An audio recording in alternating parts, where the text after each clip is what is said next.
Assalamualaikum warahmatullahi wabarakatuh. Salam bahagia untuk kita semuanya. Salam guru penggerak. Perkenalkan, saya Mas Huri, Sarjana Hukum Islam, calon guru penggerak dari Kota Madiun. Pada kesempatan kali ini kami akan menyampaikan tentang kesimpulan dan refleksi dari pemikiran Ki Hajar Dewantara pada tugas koneksi antar materi modul 1.1. Adapun pemaparannya akan kami sampaikan. Terlebih dahulu kita awali dengan pertanyaan pemantik. Yang pertama, apa yang Anda percaya tentang murid dan pembelajaran di kelas sebelum Anda mempelajari modul?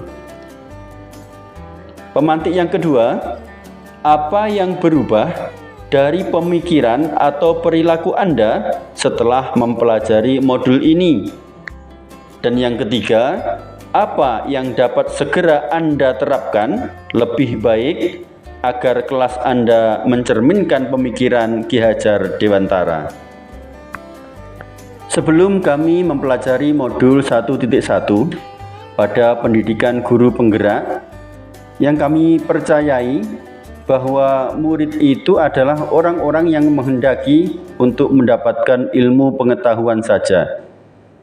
Dan karena mereka murid yang menginginkan ilmu pengetahuan dan kita adalah guru yang memberi, maka murid haruslah taat, mereka harus patuh dan mengikuti apa yang dimau oleh guru.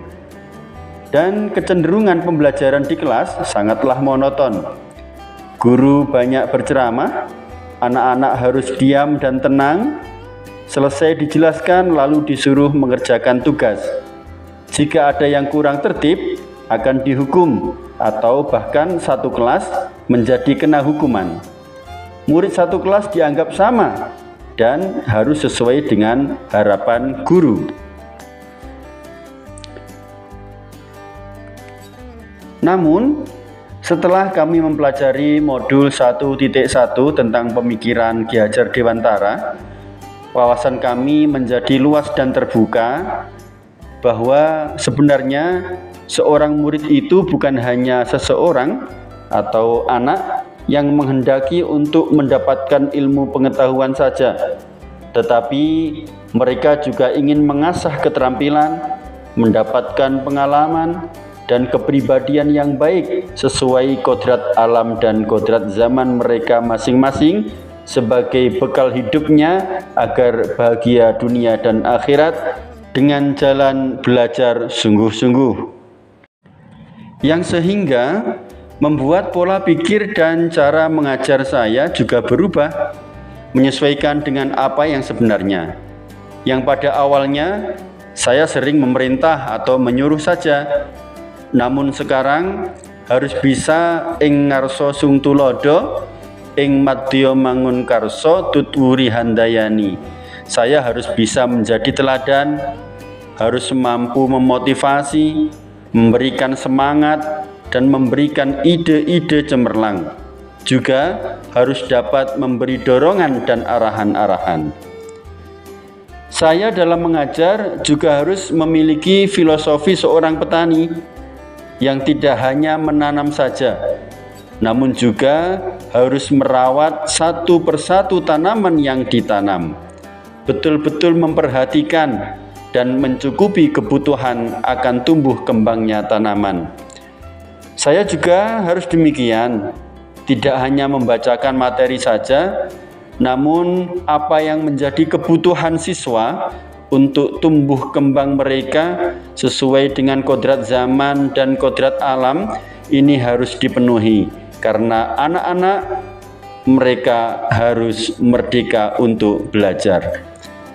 Dengan demikian, kiranya yang dapat segera saya lakukan untuk diterapkan kepada para murid adalah dengan yang pertama, melakukan pembelajaran yang berpusat pada murid. Pembelajaran kami di kelas harus lebih melibatkan siswa kami dengan mempertimbangkan karakter dan juga kebutuhan murid itu sendiri, baik secara individu maupun kelompok. sehingga dapat mendorong murid untuk lebih aktif berpartisipasi dalam proses belajar sepanjang waktu.